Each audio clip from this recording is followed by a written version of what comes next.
이번 시간에는 개인 혹은 가족의 재산과 주택에 대해서 살펴보도록 하겠습니다. 왜 재산과 주택을 묶어서 살펴볼까요? 주택이 재산에 있어서 중요한 역할을 하기 때문에 살펴보겠죠. 그래요. 2006년 한국 가계재산 현황을 살펴볼게요. 최근 걸 살펴보지 않는 이유가 있어요. 최근 통계 자료에는 가계재산 중 부동산 평가 금액이 안 나와서 그래요. 이 참고 자료는 통계청 부동산 소유 여부별 자산 현황에 들어가면 볼 수 있는 거죠. 총자산은 순자산과 부채 총액으로 나누어지죠. 그래요. 부채는 자기 게 아니죠. 예를 들어서 집을 사면 자기 돈으로 살 수도 있지만 은행에 대출을 받아서 살 수도 있는 거죠. 그래요. 총자산은 순자산과 부채로 구성된다. 부동산 평가액은 얼마일까요?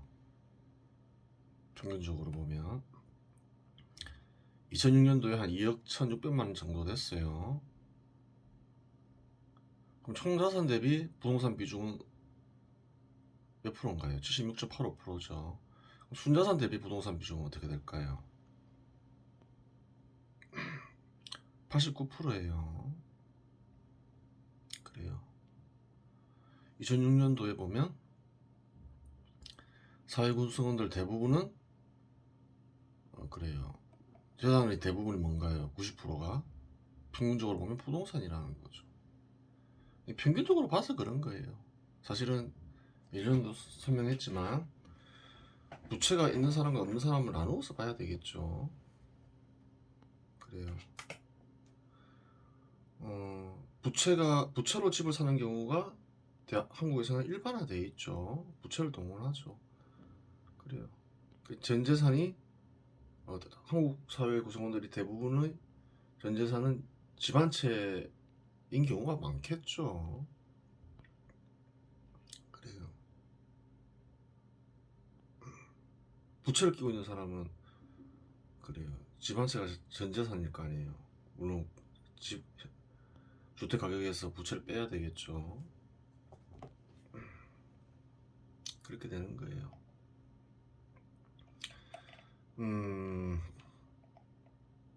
그러면 부동산을 소유하고 있는 그래요. 사회 구성원들이 재산 현황을 살펴볼 필요가 있겠죠. 부동산이 여러 가지가 있겠죠. 주택도 있고 사무실로도 쓸 수 있고 주거로도 쓸 수 있는 오피스텔도 있고 상가도 있고 뭐 그렇겠죠.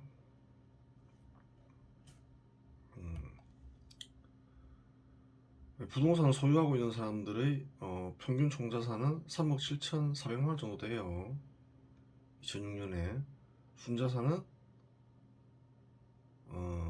3억 2,300만 원이죠. 부채는 5,100만 원. 부동산 평가액이 3억이죠. 총자산 대비 부동산 비중 몇 프로인가요? 80%죠. 부동산 평가 금액에서 총자산을 나누면 되겠죠. 순자산 대비 부동산 비중은 몇 프로인가요? 92%죠. 그래요. 전체적으로 볼 때 부동산을 가진 이들의 재산의 대부분은 뭐라는 건가요? 부동산이라는 얘기겠죠. 아까도 얘기했죠. 부채가 있는 가게와 부채가 없는 가게를 나누어서 보면 더 정확하게 알 수 있다. 사정을 그렇게 되겠죠. 부동산 중에도 주택이 있겠죠. 주택을 소유한 이들의 이제 재산 현황을 살펴볼 필요가 있겠죠. 총자산이 3억 8,400만 원, 순자산이 3억 3천만 원, 부채 총액이 5억 2천만 원, 부동산 평가액이 3억 1천만 원. 마찬가지로 총자산 대비 부동산 비중이 82%, 순자산 대비 부동산 비중이 93%죠. 그래요. 주택을 소유한 이를 보면 부동산 소유한 이에 비해서 총자산이나 순자산이 조금씩 더 높아요. 근데 큰 차이가 나진 않죠. 왜 그럴까요? 대부분 부동산을 가진 이들은 주택을 소유하고 있기 때문에 그렇겠죠. 큰 영향을 안 미치는 거죠. 다른 부동산을 가진 경우가.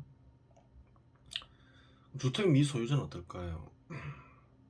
총자산이 2억 3,200만원, 순자산이 1억 9,300만원, 부재총액이 3억 3,800만원, 부동산 평가액이 1억 3천만원.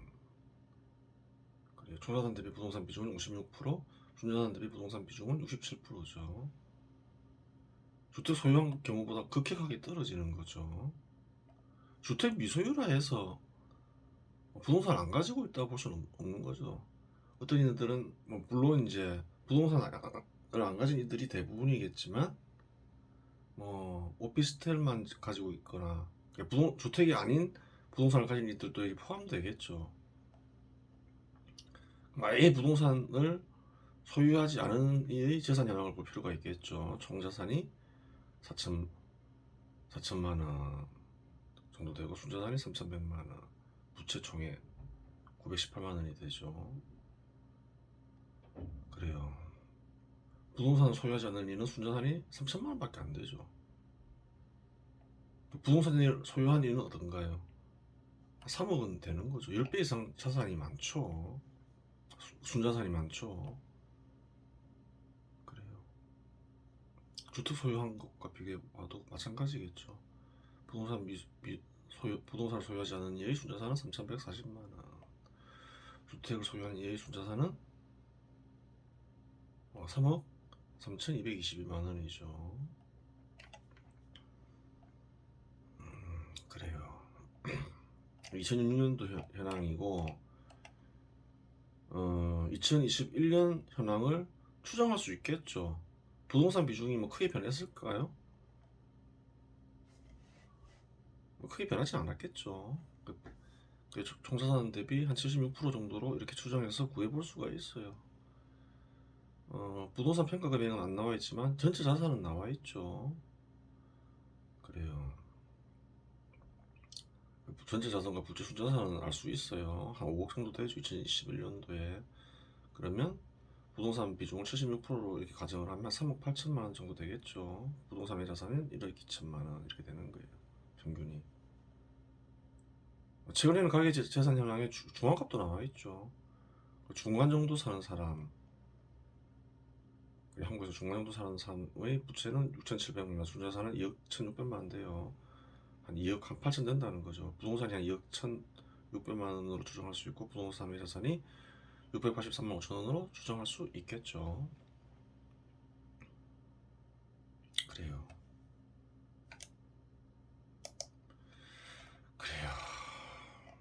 개인과 가족의 재산에서 중요한 역할을 하는 게 주택임을 알 수 있어요. 그리고 재산을 늘리기 위해서는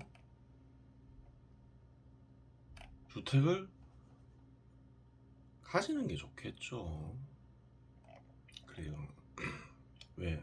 주택을 가진 가계와 주택을 가지지 않은 가계 혹은 부동산을 소유하지 않은 가계의 재산 격차가 너무 심하잖아요.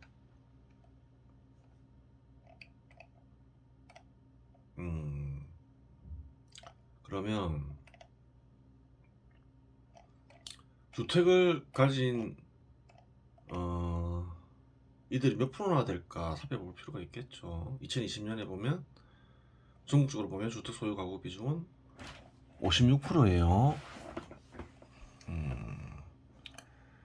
2015년 자료도 있는데 2015년도 자료 보면 전국적으로 보면 주택 소유 가구가 55.98%예요. 5년간 조금 늘었죠. 조금 늘었어요.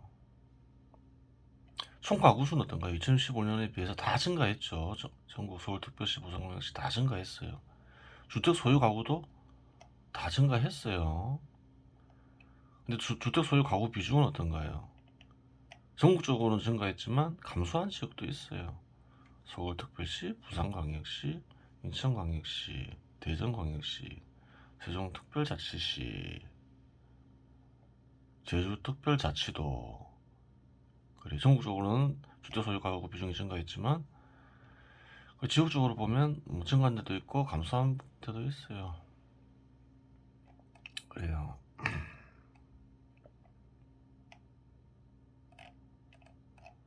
어떤가요? 주택 소유 가구 비중이 증가하는 게 좋은가요? 증가하지 않는 게 좋은가요?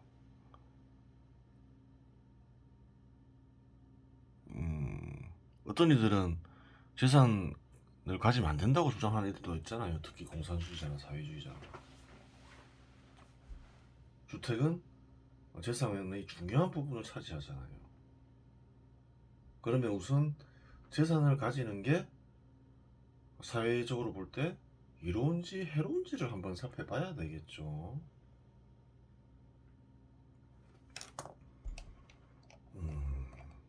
그 전에 우리가 시대를 계속 예전부터 계속 얘기했지만 시장 지배 시대 전에 뭐라 했나요? 고대 농경국가 시대라 했죠. 고대 농경국가 시대에는 재산을 가지는데 제한이 있었나요? 없었나요? 있었죠. 신분제도가 있었죠. 노예도 있었죠. 노예는 물건이었죠. 물건으로 취급당했죠. 노예들은 당연히 사람이 아니라고 생각을 했으니까 사회적으로 재산을 가질 수 없었겠죠. 그래요. 신분별로 재산에 대한 제한이 있었겠죠. 그러니까 그 사회 구성원들 전체에 재산권이 주어지고 재산을 형성할 수 있게 된 시대는 얼마 안 됐다는 얘기겠죠. 쉽게 얘기해서 한 200년밖에 안 됐겠죠. 빠른 국가가 그렇고 한국은 더 늦었겠죠. 한 100년밖에 안 됐겠죠. 그래요.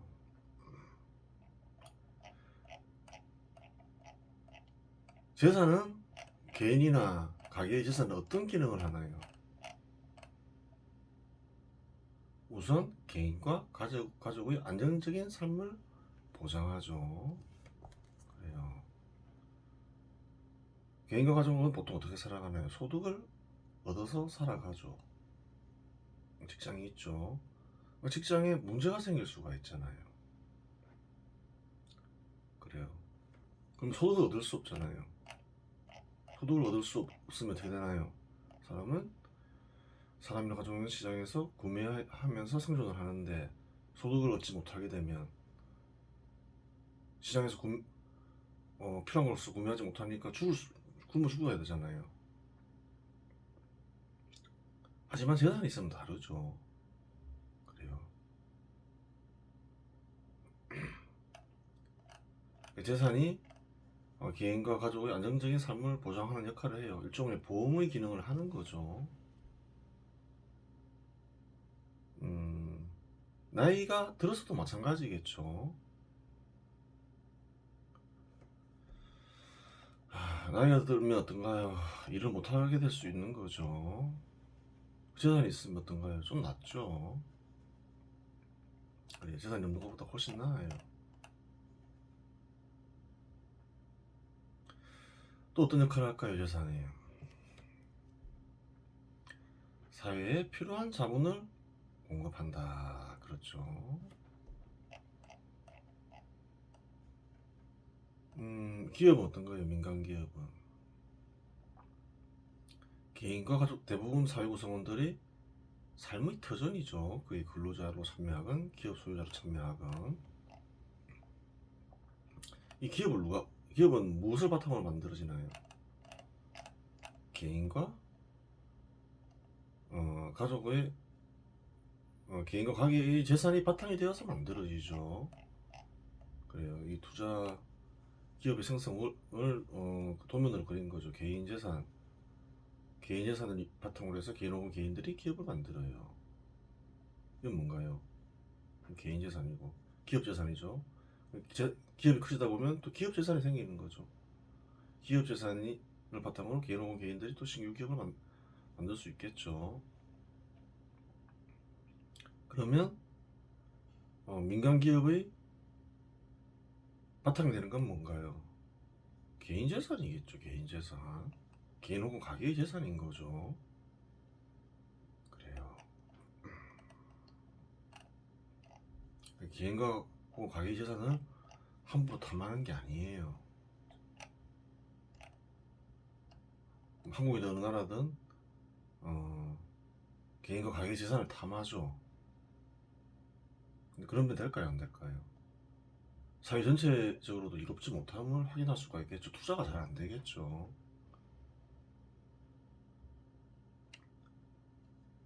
그래요. 탐할 또 이렇게 보면 원칙적으로 탐했으면 될까요? 안 될까요? 안 되죠. 정부는 누가 구성했다 했죠? 원래부터 정부가 있는 건 아니라 했죠. 생산자들이 그래요.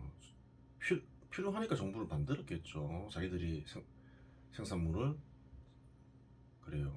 주면서 만들었겠죠. 생산물 투자해서 만든 거죠. 왜 정부를 만들었을까요? 생명과 재산을 그래요. 지켜줄 정부가 필요하니까 만들었겠죠. 근데 그런 정부가 개인과 가계의 재산을 탐하는 건 뭔가요? 잘못된 거죠. 계약 위반인 거예요. 계약 위반인 거예요. 정부라 해서 개인과 가계의 재산을 탐할 어떤 권리가 있는 건 아니라는 거예요. 탐하면 그것은 계약 위반이라는 거예요.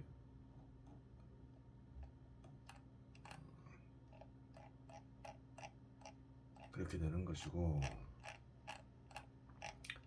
또 어떤 기능을 할까요? 자녀, 나아가 미래 세대의 풍요로운 삶을 보장한다. 그래요.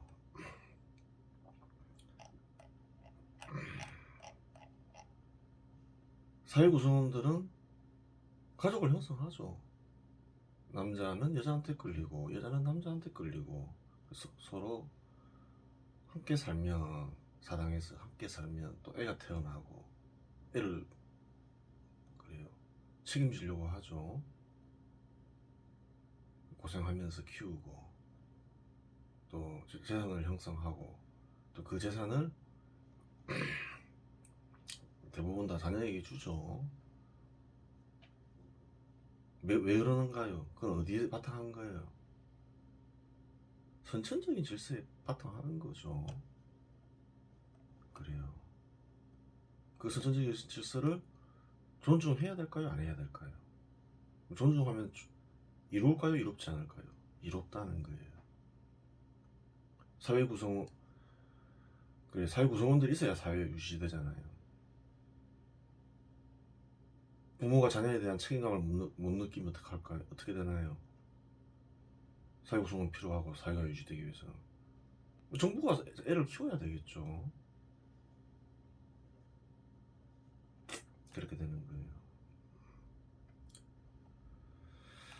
거예요. 그리고 자녀에게 재산을 물려주면 어떤가요? 자녀는 편안한 삶을 살겠죠. 예를 들어서 부모가 가난했어요. 그 가난한 부모가 재산을 모았어요. 그 재산을 자녀에게 물려줘요. 그럼 그 자녀는 어떤가요? 부모보다는 풍요로운 삶을 살겠죠. 편안한 삶을 살겠죠. 그래요. 어떤 이들은 뭔가요? 부의 대물림은 잘못된 것이다 라고 하지만 그게 잘못된 생각이라는 거예요. 자녀나 미래 세대를 생각하면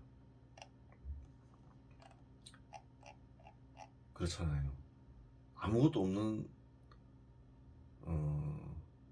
아무것도 없이 시작하는 것보다는 재산이 있는 상태에서 시작하는 게 훨씬 낫죠. 그래서 한국 사람들은 복권도 많이 하잖아요. 한 방에 거액을 얻기 위해서. 누구나 다 아는 사실인 거예요. 그럼 무엇이 문제가 될까요?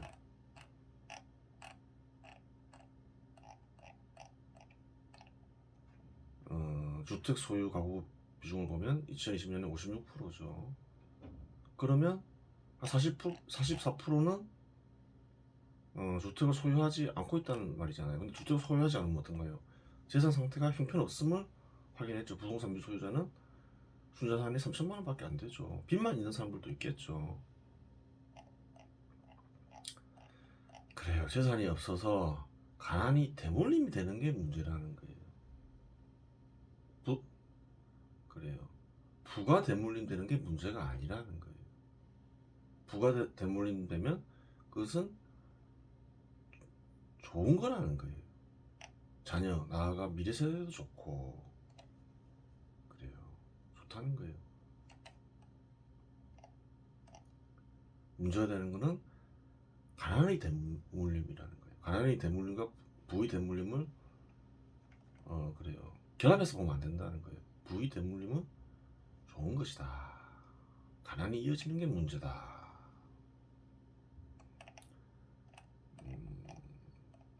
근데 보니까 한국에서 주택은 재산의 중요한 역할을 하더라. 그래요. 그것을 확인했죠. 그럼 어떻게 해야 될까요?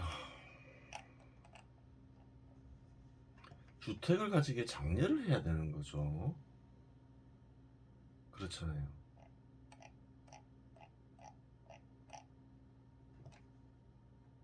전국적으로 56%가 주택을 가지고 있겠죠. 가지고 있죠. 2022년에. 이 수치가 어떻게 바뀌어나요? 60%, 70%, 80% 이게 증가해야 되는 거예요. 그게 좋은 거예요. 그럼 어떻게 해야 될까요? 주택 소유를 장려해야 되겠죠. 주택 소유를 장려해야 돼요. 그러니까 주택이나 재산에 대한 세금을 예전에 다 없애야 된다 했죠. 왜 없애야 된다고 주장하나요? 세금을 부과한다는 것은 뭐냐면 주택과 재산을 형성하는 걸 방해하죠. 재산을 가졌다는 이유로 세금을 부과하는 거잖아요. 재산 형성을 장려하는 게 아니잖아요. 오히려 그 반대잖아요. 그래서 재산에 세금 부과하지 말라는 거예요. 그리고 대부분 사람들은 세금을 낼 때 어떻게 내나요? 재산에 부과한다 해서 재산을 팔아서 세금 내지 않죠. 소득의 일부로 세금을 내죠. 그 세금은 세금을 거두는 원칙 중에 하나는 뭔가요? 재산에 세금을 부과하셔는 안 되는 거예요. 그냥 소득의 일부를 세금으로 부과해야 되는 거예요. 재산과 관련된 세금은 뭔가요?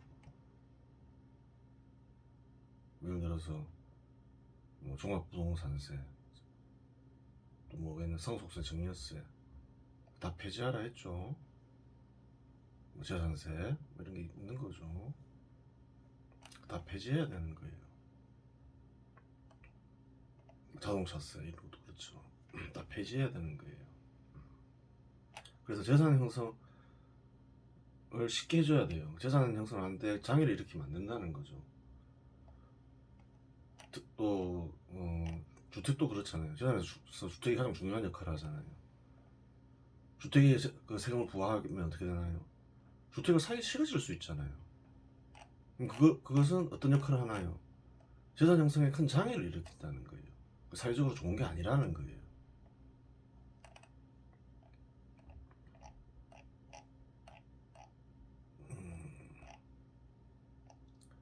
그럼 주택 가격은 어떨까요? 뭐 한국에선 장기적으로 올랐죠. 중간에 뭐 하락하는 경우도 있었지만 그 왜 그럴까요? 앞으로도 장기적으로 오를까요?